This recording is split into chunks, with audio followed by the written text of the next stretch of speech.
Today we will cover verses 12 to 25. These are 14 verses, quite a few.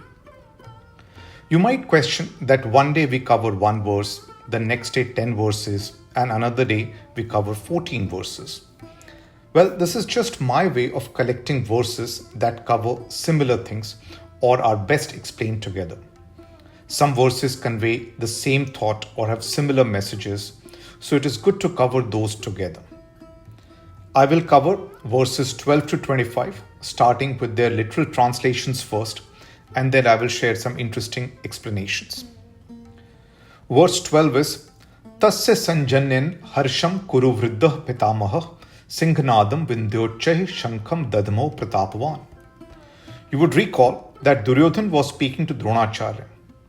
And when Dronacharya didn't give any response, then Bhishma, the grandfather Pitamaha, to make Duryodhan happy, blew his conch loudly that sounded like a lion's roar. Verse 13 is Tatah Shankashcha Bhairyascha Panvanak Gomukha Sahasev Abhihanyant Sa Shabdah Tumulo Abhavat. After Bhishma's conch, there was a big chorus of conches, kettle drums, cymbals, and trumpets. And this loud sound emanated from the side of the Kauravas. Then verse 14 is Tata Shvet Hayah Yukte Mahati Syandane Sthitau Madhava Pandavaschaiv Divyo Shankhav Prad Dadmatuh. After that, Lord Krishna and Arjun, who were seated in a chariot driven by white horses, blew their divine conches too. Now I will cover verses 15 to 18 together.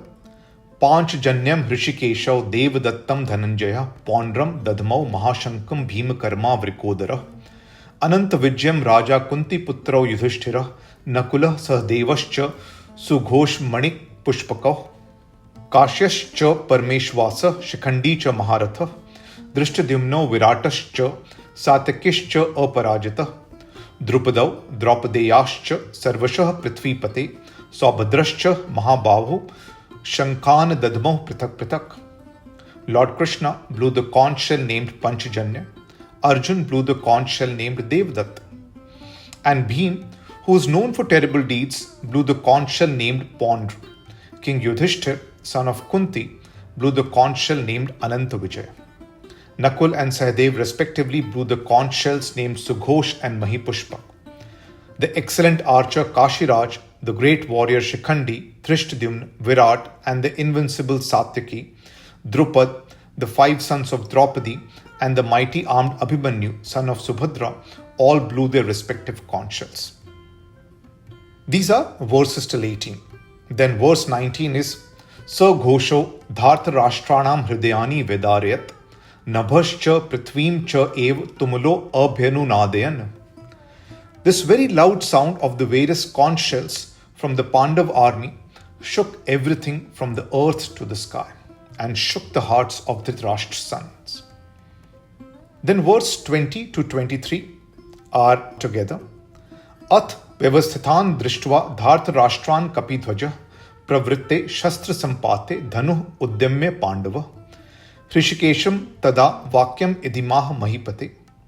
Arjun Uvach Senayoh Ubhyoh Madhe Ratham Sthape Me Achyut Yavat Etan Nirikshe Aham Yodh Kaman Avasthitan Kah Maya Sah Yodh Vya Asmin Ran Samudyame Yodh Se Manam Avekshe Aham Ya Ete Atra Samagata Dharta Rashtrasya Durbuddhe Yuddhe Priya Chakir Shiva. Seeing the sons of Dhritarashtra and the huge army in the battlefield, Arjun, who was seated in the chariot that had Kapidhvaj, which means monkey bannered. You might remember that Lord Hanuman was seated in the flag of Arjun's chariot. As Arjun lifted his bow to prepare to shoot his arrow at the enemies, he said to Lord Krishna, he said, Hey Achyut, which is the name of Lord Krishna, please take this chariot in the middle of the two armies. I want to take a look at our enemies together. I want to see all those who have come to this battlefield to fight me and to please the stupid Duryodhan, who is the son of Dhritarashtra. Then verse 24 and 25 I will read together. Sanjay Uvach Evam Ukto Hrishikesho Gudakeshen Bharata Senayo उभयो मध्ये स्थापयित्वा रथोत्तमम् भीष्म द्रोण प्रमुक्तः सर्वेक्षां च महीक्षताम् उवाच Partha पश्यैतान् संवेतान् कुरुनीति. On hearing this, Lord Krishna drove the Rathottamam, which means the best of all chariots, in which he and Arjun were seated, to the middle of the two armies. Halting in front of prominent warriors such as Bhishma, Drona, and many others, Lord Krishna said to Arjun, "Hey Parth," which is a name for Arjun, "look at all the Kauravas assembled here." So these are the literal translations of verses 12 to 25. These verses recount the story at the beginning of the Mahabharata war, where Arjun requests Lord Krishna to take his chariot to the center of the battlefield so that he can take a look at his enemies. And prior to that, conches, trumpets, kettle drums are blown. All these stories are interesting, but as I have said earlier, chapter 1 is a story and is also metaphorically trying to convey that a righteous battle is happening inside everyone, between the good and the bad.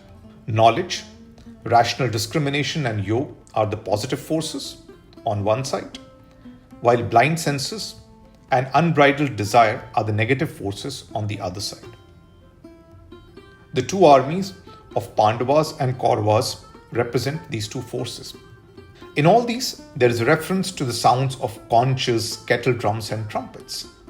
Well, I think that sage Vyas has given another clue in these sounds, especially in chapter 1 verse 19, and references the Gita.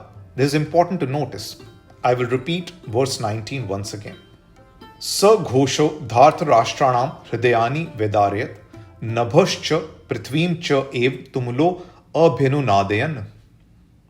So first Bhishma blew his conch, and it was followed by the entire Kaurava army blowing their trumpets and conches.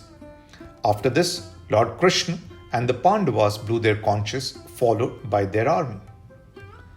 Nowhere does the Gita say that the sound from the conches of Kauravas shook the Pandavas or caused their hearts to quiver. But it is being explicitly said that when Pandavas blew their conches and trumpets, the sound that emanated shook everything from the earth to the sky. Listening to that great sound, the hearts of Dhritarashtra's sons were rent asunder. This is quite interesting and is another clue given by sage Vyas to metaphorically represent the Mahabharata war as a righteous battle inside you. The metaphor, as explained by Paramahansa Yogananda, is that the sound of conches of Kauravas represents that when you are controlled by your blind senses, your mind and intellect get affected by their loud noise. So much so that it is hard for you to hear your inner sane voice. But when these are countered by the sounds of positive forces, which is knowledge and rational discrimination, they can be overpowered. The sound of positive forces can send a shiver in the hearts of negative forces. What are the sounds of positive forces, of knowledge, rational discrimination, and yoga? Paramahansa Yogananda defines these sounds of positive forces as 5 to 6 stages of Om. When an ascetic says Om for the first time, the sound comes from the body. But as the ascetic becomes more accomplished, the sound of Om changes. Well, this interpretation is for ascetics. But for common people, my interpretation is that listen to good voices, good sounds, positive voices, positive sounds. For example, once I went to the Golden Temple in Amritsar. I heard some lovely hymns, Gurbani, being played. Those hymns and their sound had a tremendous power to soothe my mind, and I found it amazing. On another occasion, I was in Hungary, in Budapest, and we visited a church where multiple organs were being played. Again, the sound from those organs was so soothing and peaceful that it left a huge positive and soothing impact on my mind. None of this is limited by any religion. Sometimes I find that even a song from a movie makes me happy, calm, and relaxed, and removes all negative thoughts from my mind. Sometimes a poem does the same. It is not necessary that everyone needs to go through 6 stages of Om. The sounds of positive forces can be heard in everyday life and used to cleanse and purify one's mind. And this is my interpretation. Thank you.